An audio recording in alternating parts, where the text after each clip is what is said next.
There they are, ladies and gentlemen, the stare down and a few words exchanged. I haven't seen. You're going to see Saturday. What, bro, Saturday even night. the little clips on the what is called that we just had, the gloves off. What the f was you throwing? Hey, you know what? Gervonta Davis's corner. So you have Coach Calvin, and Coach Calvin is the head trainer, and you have Coach Kenny, who really specializes on preparing game plans specifically for opponents. Gervonta Davis stunned everyone by slapping Lamont Roach during a heated face-off. The confrontation quickly escalated as Davis boldly stated he's going to break Roach in their upcoming fight. The energy was tense and explosive, with both fighters refusing to back down. This intense moment has only added fuel to their rivalry and set the tone for what could be one of the most aggressive and personal fights of the year. 100% correct. Personally, I had Gervonta Davis up a round, because whenever you have rounds where nobody's doing anything, I'm not just going to do what most people do, and especially people that don't like Gervonta Davis, which is just give the round to the other guy because Gervonta Davis didn't manage to knock him out that round. Okay, so this is Gary Russell Jr. clearly saying, man, no, I don't think Lamont Roach won that fight. You also had Al Bernstein. And Al Bernstein, I'm telling you, is a very, very straight, fair guy who I don't know if he was on that call, but he used to work with Showtime. I don't know if he was on there. I don't recall if I heard him. I think it was Rolly Ronaldo that was calling it. But Al Bernstein, who was a very, very objective person, said, hey, look, no. Sorry to break it to you, but Gervonta Davis won that fight. Yeah, Lamont Roach put up a really good fight, but Lamont Roach was not dynamic. He did not do anything to really separate himself from Gervonta Davis. He just kept it equal. He just tried to keep it even the entire fight. And that's not enough, again, to take the belt from the champion. Now, I do want to say that the people that thought that Lamont Roach won, I don't have any problem with that. I really don't have a problem with it at all. I personally, again, had a point for Gervonta Davis, but I could see how those swing rounds really could go, depending on who's looking at it, really could go different ways, right? The rematch between Gervonta Davis and Lamont Roach has generated immense commercial success. 150,000 plus pay-per-view units sold well before fight night. This anticipation reflects how deeply fans are invested. People remember how tense and unpredictable the first fight was. Now, they're eager to see if Davis can reclaim dominance or if Roach will rise again. This isn't just a rematch, it's a boxing blockbuster. Out here selling under 150,000 pay-per-views, you kidding me? Oh man, face of boxing, yeah, turn that shit off. Yeah, we shutting that shit down. Every single time. Does Shakur really want to fight Tank? I think Shakur could sell a bit more with somebody else. Especially in Saudi, I feel like they can find him a dancing partner that'll do a little bit better than 150,000. Okay, I get it. This is why PBC delayed this fight for 5 months? Y'all ain't want to pay this motherfucker because y'all know he can't sell. I mean, this should have been evident. If you do the math, Tank has never been that great of a pay-per-view draw. He sold over 300K twice now in his career. He sold over 300K with Ryan Garcia. That's obvious. Ryan's the bigger star. And then he sold over 300 with Martin. He sold about 325. But when we put it in perspective, that Frank Martin fight was a comeback fight after a year layoff, so it was always going to sell. Every comeback fight's going to sell. It was one of the first pay-per-views on Amazon's new PBC deal, so they were really trying to push it. And then he had David Benavidez as the co-main event with Gary Russell and Alberto Puello under them. You take away all those factors, that this wasn't a comeback fight. David Benavidez isn't the co-main event, and Amazon has now been in the game for over a year. It makes sense it only sold 150. I know there's going to be a couple of you guys in the comments. No, it sold 500K. Don't be so gullible. They didn't sell 500K. I don't know if Tank's a top... Well, I know for a fact he's not a top 5 draw in the sport of boxing anymore. Well. He's not selling pay-per-views. Bivol better be just triple him. Well, Jerry, their pay-per-views are cheaper. Don't matter. All that matters is who has more eyes watching him, and Bivol and Better BF do. Tank does not. Instead of overhauling everything, Davis's team went smart. Adjustment over reinvention. They studied footage and discovered key problems: off-timing, shaky mid-round confidence, and spacing. Now, those issues are being fixed. Attack angles are sharper. Movement is more precise. Davis isn't changing who he is. He's perfecting it. That makes him even more dangerous. Oh, he got a good chin. If you got a good chin, okay, let's go ahead. Let's touch this. The chin ain't the only thing that can get you out of there. There's other things. you can do and then go back to the chin. I won't go into details, but I look at shit different from a lot of people, man. You know what I'm saying? You got a fighter that listen, he's gonna be a hell of a fighter if he listens to what I tell him. You know, all fighters don't listen because some missions you put them on, you gotta walk through hell to get it done, and every fighter is not willing to walk through hell. You know what I mean? But the chin is not the only thing to get a fight out of it, and the body's not the only thing to get a fight out of it. It's other shit too, you know. Yeah. You gotta hurt. I believe in hurting them. You can hurt. You gotta hurt them to get it started, you know.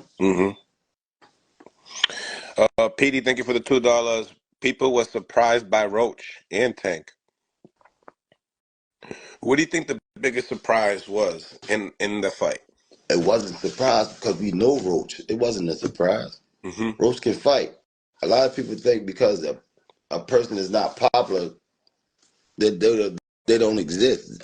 There's fighters out there that can rumble. They just got to get the opportunity, you know? What looked like a knockdown in the first fight might not have been due to skill. It may have been a slip caused by irritation from a grooming product. If true, this changes everything. What fans saw as a moment of weakness might have just been a fluke. Davis's team is making sure nothing minor can impact performance again. No distractions this time, only focus. And seeing it, they said it's over. They think that this time Lamont gonna go in more confident, knowing that basically he can, really take it to Tank. Yeah, I want him to go in there confident. He's very skilled. Go in there confident because you gonna go up against a different Tank. Like I told y'all in previous videos, he gonna go in there confident, thinking he could walk Tank down.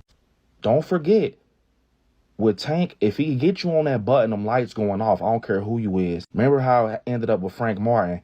So, yeah, don't go in there thinking that you going against, like, somebody that, like Ryan Garcia, somebody that's going to fold. You're going against Gervonta Tank Davis. And I think that confidence is what's going to get Lamont dropped. Because one thing I will say, with Tank, that wasn't your best fight against Lamont, bro. I feel like you was in your head too much. You was overconfident, and you was really just, your mind was in y'all story, the lore and everything with y'all history. You ain't going there like, I'm fighting a stranger. You going there like, oh, this Lamont. This from the same camp. We from the same area. But now I think that whole situation woke him up. Because you got to think, Tank not used to losing. He not used to people being against him. He not used to being the one that... Former world champion Mikey Garcia shared his take. While praising Davis's skill and adaptability, Garcia warned that mental strength will decide the rematch. Public pressure, personal issues, Davis must shut it all out. According to Garcia, Davis has the tools to win, but his focus must be razor sharp. This isn't just a fight, it's a test of total discipline. I'll let you go because I know you got a lot of shit to do. Lamont Roach versus Gervonta, the rematch. It looks like it's going to happen, hopefully. I'd like to see it. I think Tank wins in the rematch. Why? I think he'll make the right adjustments, and he won't take too long to fight. He kind of gave a lot of the round away sometimes. I think he'll be more active and he'll win. But big props to Roach for his last fight and performance. Fuck, I'm surprised everybody. Right. I think he was robbed from the victory again. That knockdown should have been a knockdown. Right. But whatever, he gets a rematch.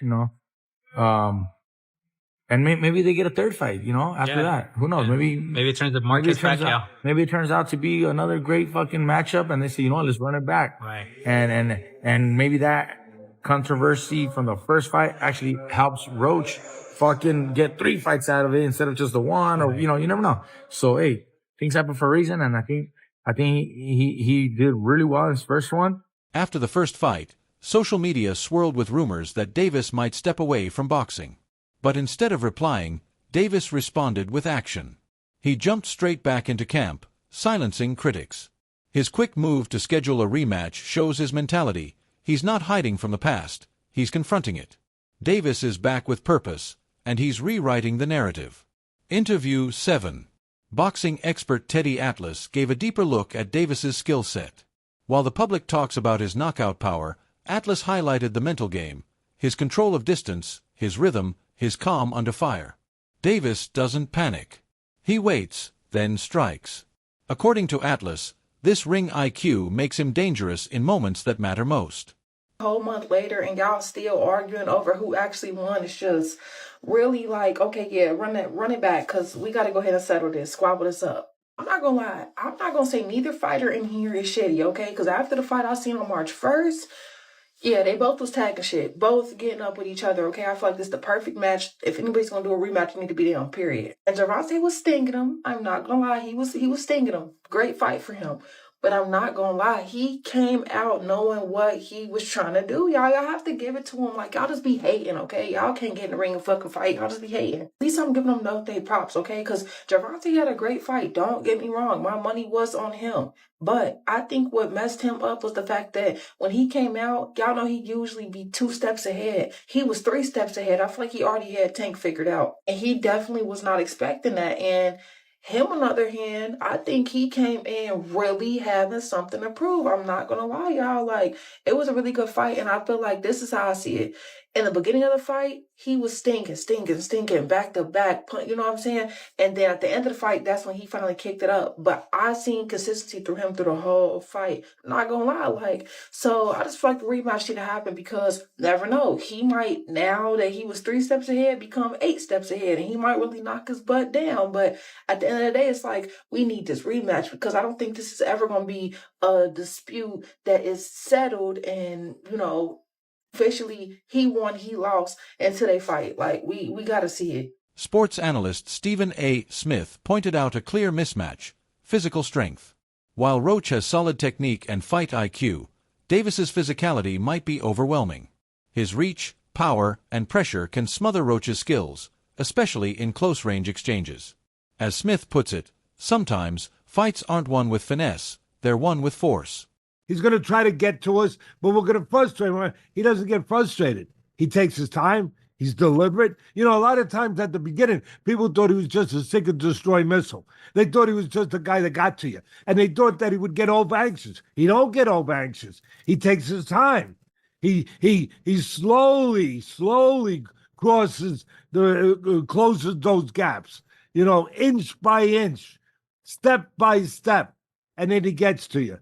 Davis is training with a chip on his shoulder. This rematch is more than revenge. It's about proving who he truly is. Every workout, every sparring round is filled with intent. He's pushing strength, speed, and stamina to the next level. He's not just preparing to win, he's preparing to dominate. The slip in the first fight? One-time event. Now, he's coming for legacy.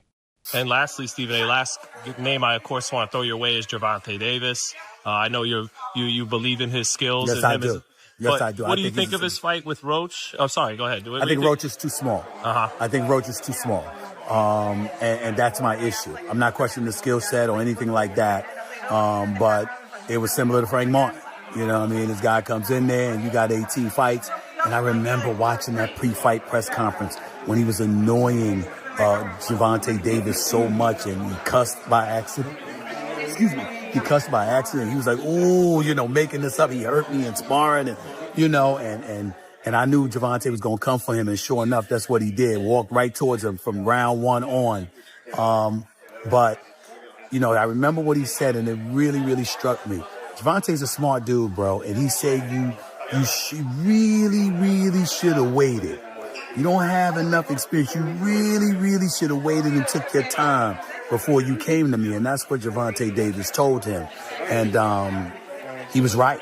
To sharpen his edge even further, Davis brought in Kenny Ellis, a trainer known for discipline and tactical brilliance. Under Ellis, every drill matters. Every mistake is corrected instantly. They're focusing on the little things: footwork, guard transitions, counter timing. With Ellis in the corner, Davis's preparation becomes surgical. No room for error. Only execution. Like, got to step back from the situation. That's why I think he's being hushed right now. Because when he come this time, it ain't no talking. And that's why I think it's scary, because we never see Tank in that mode where he don't say a word. I think this gonna be a different Tank. And what's crazy is Tank used to be like that in the beginning. Like when he was with Floyd. Like, I'm talking about Tank with the fade, with the waves, bro. He ain't used to be on that showboat and stuff until he got, like, you know, a little bit more in the boxing, you know, thing. Of course, once you with Floyd, you gonna start being flashy and doing backflips off the ring. But in his beginning stages, dude wasn't playing. He was dropping I think that's what he about to go to, bro. And we know that people like, man, did he take Calvin off his team? Nah, like he said, Calvin, his boy. I think he's just rocking with somebody else right now to get him some sharper skills, to change up his skill and what people know him by. I'm not going to lie, y'all. I think Tank go take it to Lamont. And that's not me being biased. I think we ain't ever seen Tank like this before. That's it for today's video.